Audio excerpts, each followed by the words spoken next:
Son of God, share my mind, and you don't die. This is the season 1, the episode 511 in the series How to Manifest Immortality. And the name of today's teaching is The Dynamics of the Ego. No one can escape from illusions unless he looks at them, for not looking is the way they are protected. There is no need to shrink from illusions, for they cannot be dangerous. We are ready to look more closely at the ego's thought system because together we have the lamp that will dispel it. And since you realize you do not want it, you must be ready. The dynamics of the ego will be our lesson for a while, for we must look first at this to see beyond it since you have made it real. We will undo this error quietly together and then look beyond it to truth. What is healing but the removal of all that stands in the way of knowledge? And how else can one dispel illusions except by looking at them directly without protecting them? Be not afraid, therefore, for what you will be looking at is the source of fear, and you are beginning to learn that fear is not real. You are also learning that its effects can be dispelled merely by denying the reality. The next step is obviously to recognize that what has no effects does not exist. Laws do not operate in a vacuum, and what leads to nothing has not happened. If reality is recognized by its extension, what leads to nothing could not be real. Be not afraid then to look upon fear, for it cannot be seen. Clarity undoes confusion by definition, and to look upon darkness through light must dispel it. Let us begin this lesson in ego dynamics by understanding that the term itself does not mean anything. It contains the very contradiction in terms that makes it meaningless. Dynamics implies the power to do something, and the whole separation fallacy lies in the belief that the ego has the power to do anything. The ego is fearful to you because you believe this. Yet the truth is very simple. All power is of God. What is not of Him has no power to do anything. When we look at the ego, then, we are not considering dynamics but delusions. You can surely regard a delusional system without fear, for it cannot have any effects if its source is not real. Fear becomes more obviously inappropriate if you recognize the ego's goal, which is so clearly senseless that any effort on its behalf is necessarily expended on nothing. The ego's goal is quite explicitly egotonomy. From the beginning, then, its purpose is to be separate, sufficient unto itself, and independent of any power except its own.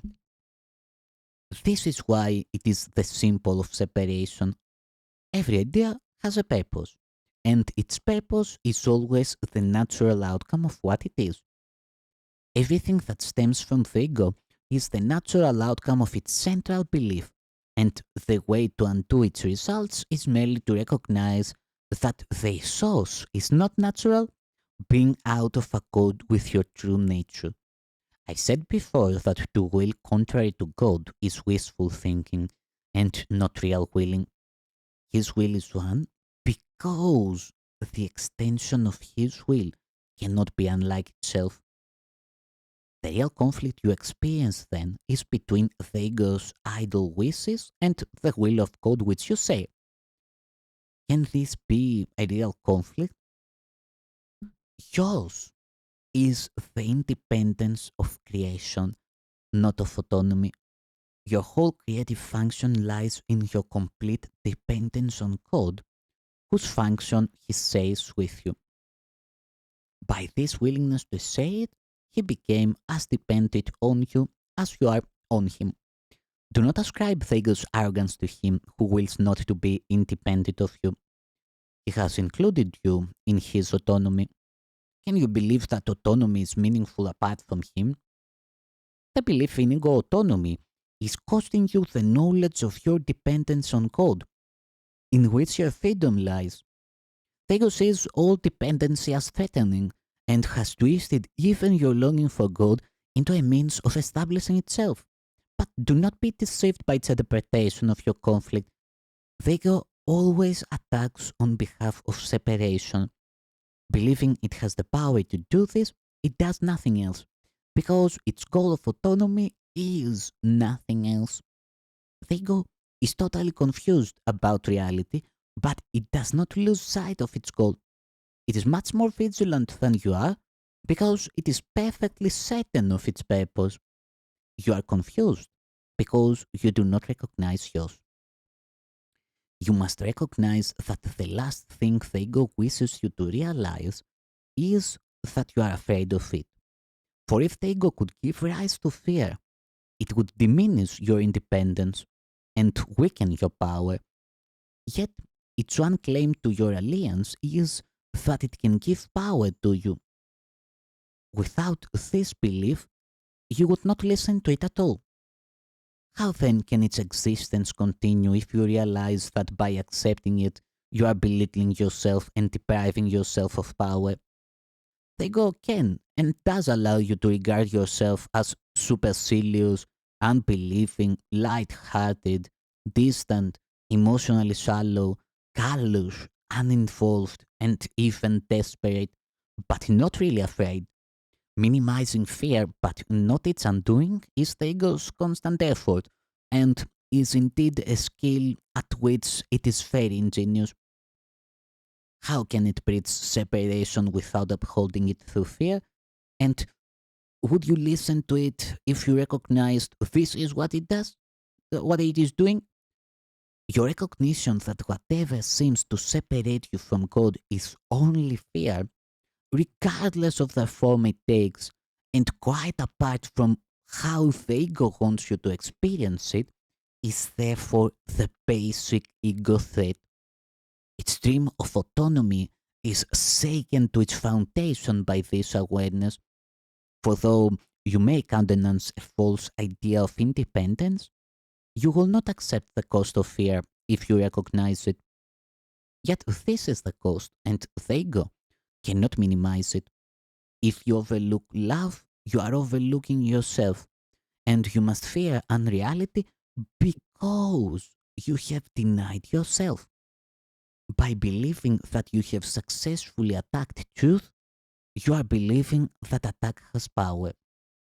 Very simply, then, you have become afraid of yourself, and no one wants to find what he believes would destroy him.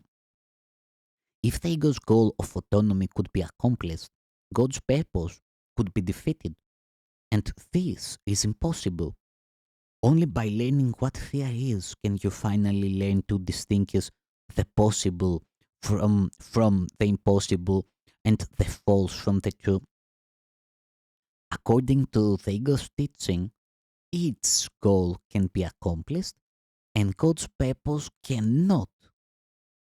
According to the Holy Spirit, according to the Holy Spirit's teaching, only God's purpose can be accomplished, and it is accomplished already. God is as dependent on you as you are on Him, because His autonomy encompasses yours and is therefore incomplete without it. You can only establish your autonomy by identifying with Him and fulfilling your function as it exists in truth. The ego believes that to accomplish its goal is happiness, but it is given you to know that God's function is yours, and happiness cannot be found apart from your joint will. Recognize only that the ego's goal, which you have pursued so diligently, has merely brought you fear, and it becomes difficult to maintain that fear is happiness. Upheld by fear, this is what the ego would have you believe. Yet God's Son is not insane and cannot believe it. Let him but recognize it, and he will not accept it, for only the insane would choose fear in place of love, and only the insane could believe that love can be gained by attack. But the sane realize that only attack could produce fear, from which the love of God completely protects them. The ego analyzes, the Holy Spirit accepts. The appreciation of holiness, the appreciation of wholeness comes only through acceptance. For to analyze means to break down or to separate out. The attempt to understand totality by breaking it down is clearly the characteristically contradictory approach of the ego to everything. The ego believes that power, understanding, and truth lie in separation, and to establish this belief, it must attack. Unaware that the belief cannot be established, and obsessed with the conviction that separation is salvation, the ego attacks everything it perceives by breaking it into small, disconnected parts without meaningful relationships and therefore without meaning. The ego will always substitute chaos for meaning, for if separation is salvation, harmony is threat.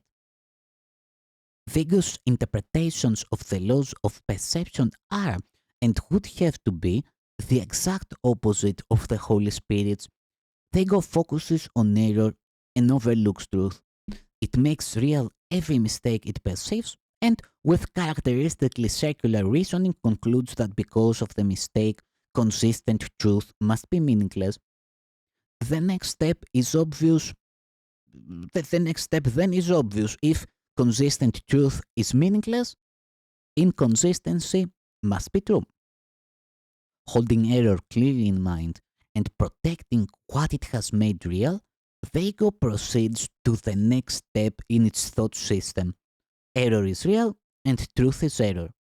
The ego makes no attempt to understand this, and it is clearly not understandable, but the ego does make every attempt to demonstrate it, and this it does constantly. Analyzing to attack meaning, the ego succeeds in overlooking it and is left with a series of fragmented perceptions which it unifies on behalf of itself. This then becomes the universe it perceives. And it is this universe which in turn becomes its demonstration of its own reality. Do not underestimate the appeal of the ego's demonstrations to those who would listen. Selective perception chooses its witnesses carefully, and its witnesses are consistent. The case for insanity is strong to the insane, for reasoning ends at its beginning, and no thought system transcends its source. Yet reasoning without meaning cannot demonstrate anything, and those who are convinced by it must be deluded. Can the ego teach truly when it overlooks truth? Can it perceive what it has denied? The ego looks straight at the Father and does not see him, for it has denied his Son. Would you remember the Father? Accept his Son, and you will remember him. Nothing can demonstrate that his Son is unworthy, for nothing can prove that a lie is true. What you see of his Son through the eyes of the ego is a demonstration that his Son does not exist, yet where the Son is, the Father must be. Accept what God does not deny, and it will demonstrate its truth. The witnesses for God stand in his light, and behold what he created. Their silence is the sign that they have beheld God's Son, and in the presence of Christ they need to demonstrate nothing, for Christ speaks to them of himself and of his Father. They are silent because Christ speaks to them, and it is his words they speak. Every brother you meet becomes a witness for Christ or for the ego, depending on what you perceive in him. Everyone convinces you of what you want to perceive and of the reality of the kingdom you have chosen for your vigilance. Everything you perceive is a witness to the thought system you want to be true. Every brother has the power to release you if you choose to be free. You cannot accept false witness of him unless you have evoked false witnesses against him. If he speaks not of Christ to you, you spoke not of Christ to him. You hear but your own voice, and if Christ speaks through you, you will hear him.